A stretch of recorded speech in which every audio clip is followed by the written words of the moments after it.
Shiva recording studio उदा किशनगंज।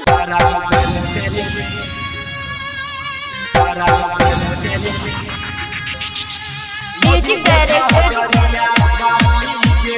टमटम राज।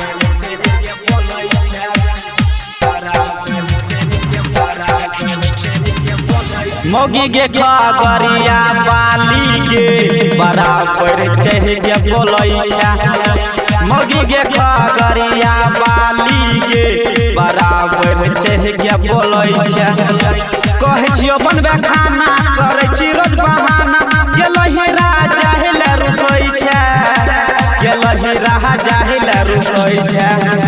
मोगी गे खगरिया बाली गे बराबर चढ़ के बोलै छै। मोगी गे खगरिया बाली गे बराबर चढ़ के बोलै छै। कहै छियो बनबे खाना करै छी रोज बहाना। गेलही राजा हेले रुसै छै, गेलही राजा हेले रुसै छै। मोगी गे खगरिया बाली गे बराबर चढ़ के बोलै छै। मोगी गे खगरिया बाली गे बराबर चढ़ के बोलै छै। डीजे टमटम राज।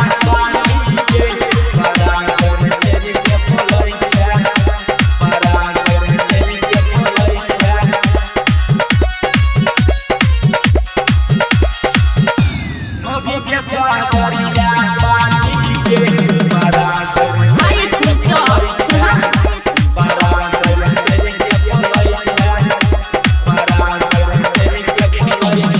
जानै छियौ नहीं हरबे में मौगी रखने छी तुइला भरवा गे रोजे ओकरा संगे घूमे जाय छी। मौगी बजरिया गे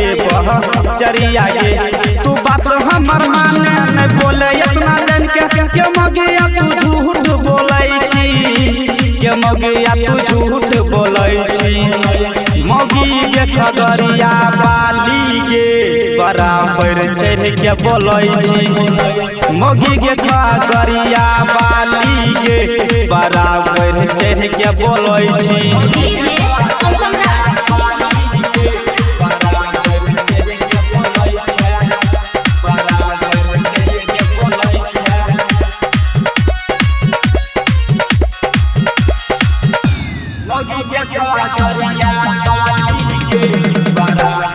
आयुष मित्रा सुना।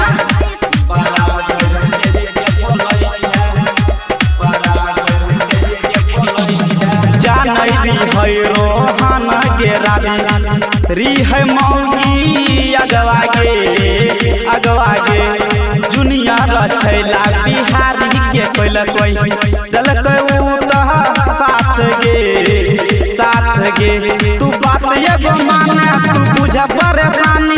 गे मौगिया न झूठ तू बोली है, गे मौगिया न झूठ तू बोली है।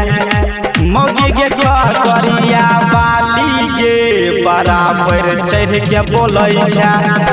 मौगी गे खगरिया बाली गे बराबर चढ़ के बोलै छै।